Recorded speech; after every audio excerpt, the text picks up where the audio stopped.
Hi YouTube, welcome back to Wtf Rc Cars. So, one that's been a bit of an annoyance to me, finding a decent servo saver to work with not only the touring cars but quite a few of my cars, quite a few of my RCs.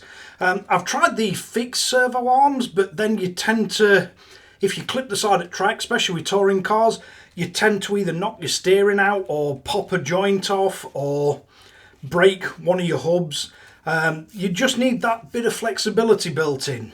But up until now, I've struggled. They're either expensive and plastic or cheap metal, but there's too much play in them to use for anything other than sort of a muck around basher, really.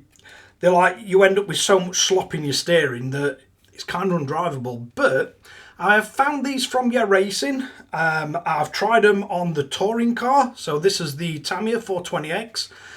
And I've done really well with this. To say I've only just started racing the touring car class. Quite happy with the performance of it. It's getting a little bit better every week. So let's bring in for a close-up look and show you these servo savers. See what you think. So this is the servo saver. I'm not sure how well you're going to be able to see it on camera, but it's a nice solid design. It fits really well, and you've got a lot of different holes in it that you can use, but they do it in a nice blue that matches the TRF. Then we have a red one and a black one. So I'll just pop one of these open and show you a few of the things that I really like about these. So these are the main components. You have the front piece.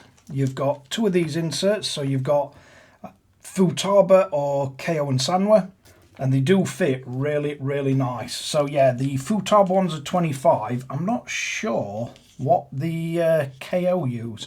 I don't know if they use 23, same as Spectrum, but you do get both for the most popular ones.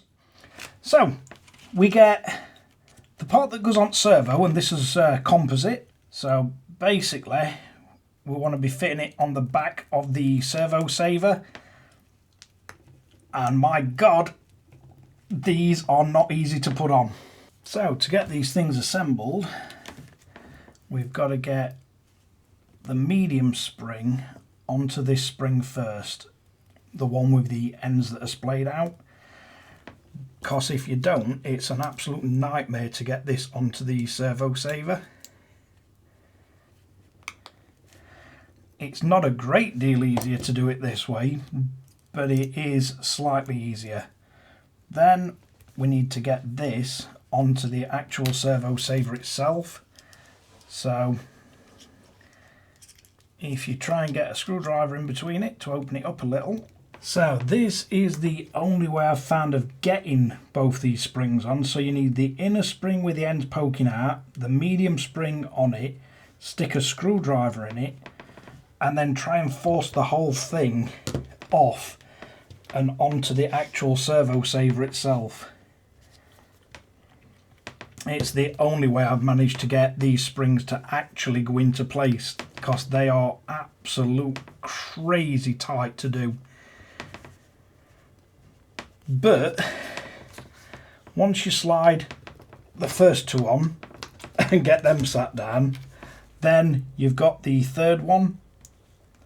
And although this is tight and a bit awkward, it does seem to go on and go into place better than the second one. So we can get that on and then make sure it's sat all the way down. So you can see the actual design of it. Then we place the bearing inside. And this is one of the things I really, really like about this servo saver, the fact that it actually runs on a bearing. Then we've got the cap to make sure that it's running on the inner race. And then you put your bolt through and screw that onto your servo. But you can see once that's down, you do have a servo saver that will work as a servo saver, but it's really, really strong. So we can tighten that up, and then they do give you 2 locking nuts to allow you to put whatever attaches your servo arm. So you've got a pair of locking nuts in case you lose one, and that'll fasten all your servo saver together, and you've got a really, really solid servo saver with very, very little play in it. And if we look at the one on the touring car, there's basically nothing in it at all. And for a full metal servo saver, I've been really impressed with it. It's really accurate. Every time it takes a big hit, it returns straight back to centre. Because I've had an issue with some of these where they like bind and they'll stay like 2 or 3 degrees off depending on which side they get hit on.